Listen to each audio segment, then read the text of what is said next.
Bonjour à vous. Ce webinaire, il est co-organisé par la FNSEA Centre Val-de-Loire, par S-CEFIGA 37 et AS Centre-Loire, par les groupements d'employeurs et par les différents journaux agricoles de la région. Donc, le webinaire, il va être réalisé par Gabrielle Defrance, qui est conseillère d'entreprise sur AS Centre-Loire. Donc, Gabrielle va dérouler sa présentation et vous pourrez lui poser les questions après les 20 minutes à peu près de présentation. Donc, je suis Gabrielle Defrance, je suis conseillère d'entreprise à l'AS Centre-Loire, basée à Orléans, dans le Loiret. Donc, ce webinaire a pour but de mieux vous montrer comment gérer sa trésorerie, comment surtout mieux la gérer et comment évaluer vos besoins. Alors d'abord, on va voir ensemble qu'est-ce que la trésorerie. Donc, on peut avoir une trésorerie soit excédentaire, dite aussi positive, soit une trésorerie déficitaire ou négative. Dans le cas de la trésorerie excédentaire, c'est-à-dire les recettes dépassent les dépenses. On peut envisager plusieurs choses, notamment de placer l'argent excédentaire ou aussi d'anticiper vos achats d'approvisionnement et puis surtout de négocier des meilleures conditions parce que vous serez en position de force. Dans le cas d'une trésorerie déficitaire ou négative, les dépenses dépassent les recettes. Dans ces cas-là, vous pouvez, si vous avez la possibilité, faire un apport en trésorerie par vous ou par un membre de la société qui est avec vous. Si vous avez la possibilité également, vous pouvez faire ce qu'on appelle une cession d'actifs. Si vous avez un tracteur que vous n'utilisez plus ou voilà, d'autres actifs qui vous permettent d'être vendus et de surtout dégager du cash, c'est le moment de le faire. Vous pouvez aussi essayer de négocier des délais de paiement avec vos agrofournisseurs. Et puis, vous pouvez bien sûr solliciter un accompagnement, soit de la part de votre conseiller bancaire ou bien de votre conseiller de l'organisme de gestion, à savoir l'AS. Il ne faut pas oublier que la trésorerie, c'est vraiment le carburant essentiel de votre exploitation agricole. Sans trésorerie, vous ne pouvez plus régler vos fournisseurs, vous ne pouvez plus faire d'achat d'intrants. Effectivement, il n'y a plus d'activité économique qui sera possible et votre exploitation ne peut plus fonctionner. Donc c'est vrai qu'on a tendance quelquefois à négliger de faire des budgets trésorerie, mais c'est vraiment très très important pour la santé financière de votre exploitation. Donc, il y a deux cas qui peuvent être votre situation. Il y a d'abord le rythme de croisière. Vous avez une exploitation en cours de vie. Voilà, vous êtes bien installé depuis quelques années maintenant. On peut dire que tout roule et vous n'avez pas forcément de nouveaux projets à l'horizon. Donc ça, c'est ce qu'on va appeler le rythme de croisière. Et vous pouvez aussi avoir une exploitation dite en mutation. Donc ça, ce sera plus dans le cas soit d'une création d'entreprise en tant que jeune agriculteur ou pas, ou alors une reprise d'exploitation. Et vous pouvez être aussi considéré comme en mutation quand vous avez une exploitation en développement.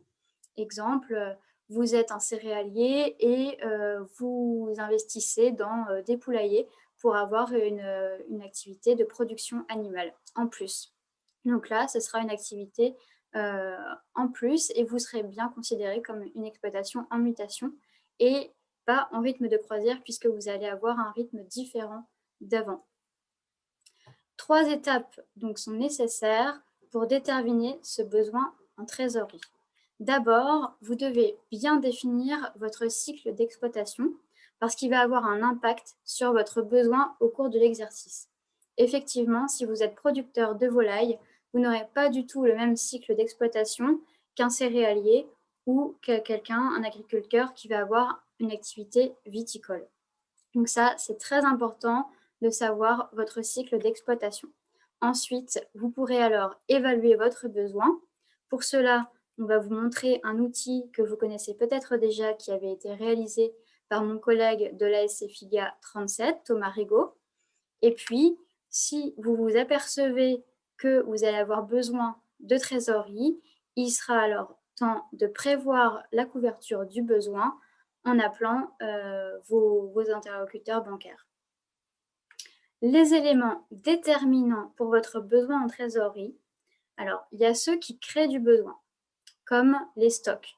Il faut savoir que les stocks, quelquefois, on ne veut pas forcément les vendre tout de suite. Vous avez du blé en ferme et vous ne souhaitez pas le vendre tout de suite parce que vous attendez des meilleurs prix.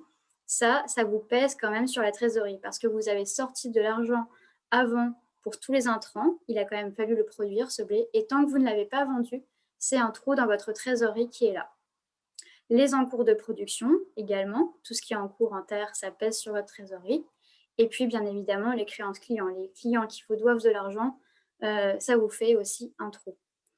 Ce qui vous finance, par contre, votre besoin en trésorerie, ce sont vos fournisseurs, surtout les délais fournisseurs, et puis vos dettes fiscales et sociales. Donc, les éléments de variation, on l'a dit, c'est le cycle de production et la saisonnalité de la commercialisation. Vous avez aussi tout ce qui est décaissement lié au cycle de production et puis le stockage. Le stockage qui vraiment va faire varier cette trésorerie. Et après, il faut jouer sur les délais de règlement client, délais de règlement fournisseur. Le plus avantageux pour vous sera d'avoir des délais de règlement client courts et des délais de règlement fournisseur allongés pour avoir un meilleur équilibre. Pour voir d'abord les besoins de trésorerie en rythme de croisière. On peut avoir tendance à se dire, je fais confiance à mon comptable, de toute façon, j'ai mon bilan et mon compte de résultat, mon dossier de gestion qui vont arriver, et je vais avoir ma trésorerie. Sauf qu'il faut savoir que la trésorerie, on ne peut pas regarder cela en mode photo à un instant T. Ça ne peut pas fonctionner. Une trésorerie, il faut la voir mois par mois et sur le long terme. D'autant plus que la plupart du temps, les délais pour obtenir votre dossier comptable sont 3 à 6 mois après la clôture comptable. On ne peut donc pas regarder en arrière, il faut bien regarder en avant quand on parle de trésorerie, puisqu'il faut prévoir. Et 3 à 6 mois après la clôture comptable, on pourra juste voir qu'on a manqué de trésorerie ou qu'on a été en excédentaire, mais on ne pourra rien faire après cela.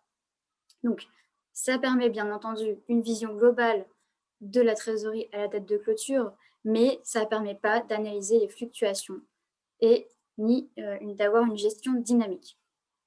Pour rappel, le solde de trésorerie, c'est bien la différence entre le fonds de roulement et le besoin en fonds de roulement.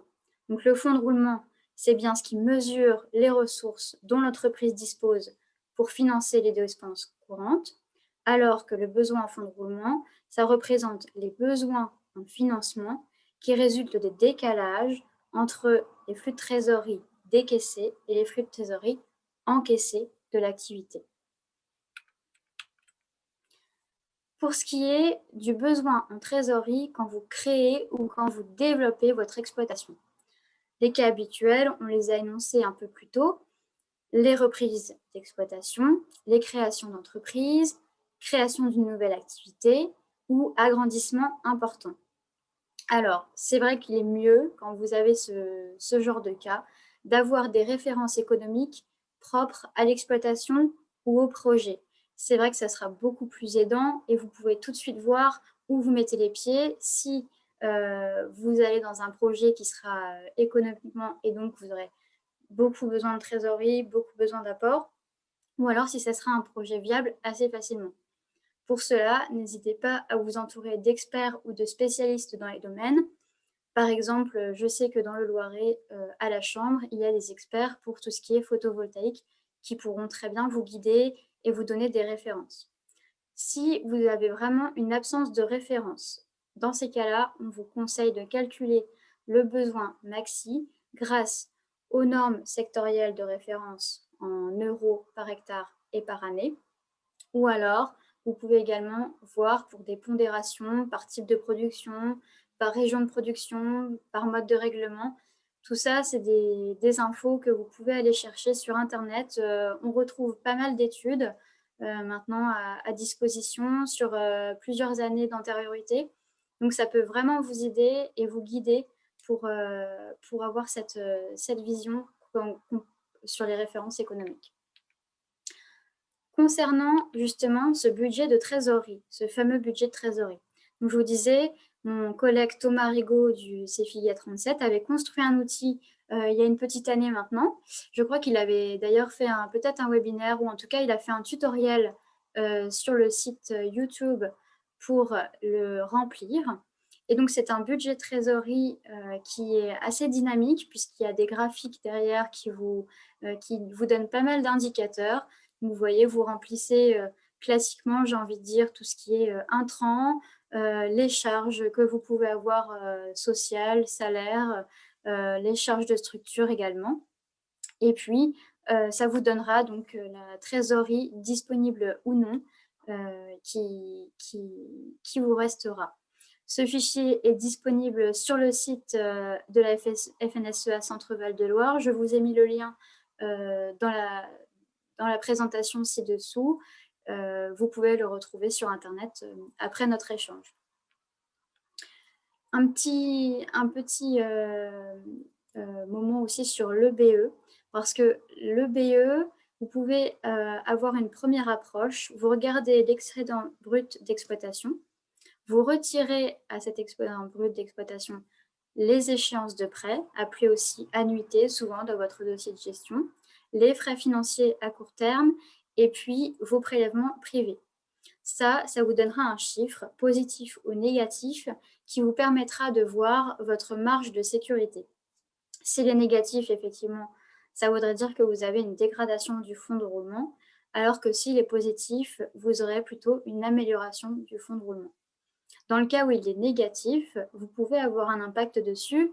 Pour les échéances de prêt annuités, vous pouvez très bien essayer d'appeler votre banquier et essayer de renégocier des échéances peut-être moins grosses pour avoir plus de marge. Concernant les prélèvements privés, c'est à vous de voir. Chacun fait avec ce qu'il peut. Dans le cas d'une trésorerie excédentaire, pour gérer mieux et avoir un outil vraiment qui a été mis en place et que je trouve vraiment pas mal, c'est la déduction pour épargne de précaution, dite DEP. Donc cette DEP, elle est réservée pour les entreprises à l'IR, à l'impôt sur le revenu, et bien sûr qui ont des bénéfices agricoles. L'objectif de cette mesure, c'est de pouvoir vous constituer une épargne de précaution pour faire face aux aléas. On sait bien qu'une exploitation n'a pas un chiffre d'affaires régulier et vous ne pouvez pas faire des budgets comme une entreprise classique de vente d'assiettes ou je ne sais quoi. Donc, cette possibilité d'avoir la DEP pour faire face aux aléas peut vraiment vous aider. Cette somme qui va être épargnée sera déduite du résultat de l'exercice et donc va diminuer l'assiette fiscale et sociale. Vous aurez, pour les années à suivre, la possibilité de la réintégrer dans le résultat d'une moins bonne année. Ça vous donne vraiment une flexibilité de trésorerie. Cette DEP, vous pouvez la réaliser sous réserve du versement d'une somme comprise entre 50 et 100% de la déduction fiscale pratiquée sur le bénéfice agricole. Elle doit être versée sur un compte spécifique et dans les 6 mois après la clôture comptable. Et bien sûr, elle doit être utilisée dans les 10 ans sans motif particulier. Donc, ça vous donne une plus grande souplesse pour gérer les situations où vous avez des années plus excédentaires et des années plus difficiles. C'est vraiment un outil auquel on n'est pas forcément, on ne pense pas ou on n'est pas au courant et qui peut vous aider à appréhender cela.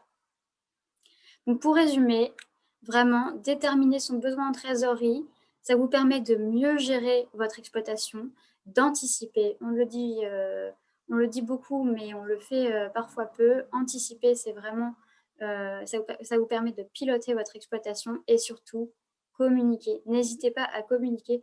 En cas de difficulté, ne restez pas dans votre coin. Appelez les interlocuteurs, appelez vos comptables, appelez votre banquier et même vos fournisseurs d'intrants pour essayer de négocier des meilleurs délais, de voir là où vous pouvez, là où le bas blesse et là où vous pouvez vous améliorer. Voilà. Il ne faut pas rester seul, même que vous soyez en excédentaire ou en déficitaire, il y a vraiment toujours des solutions à voir ensemble. Donc n'hésitez pas.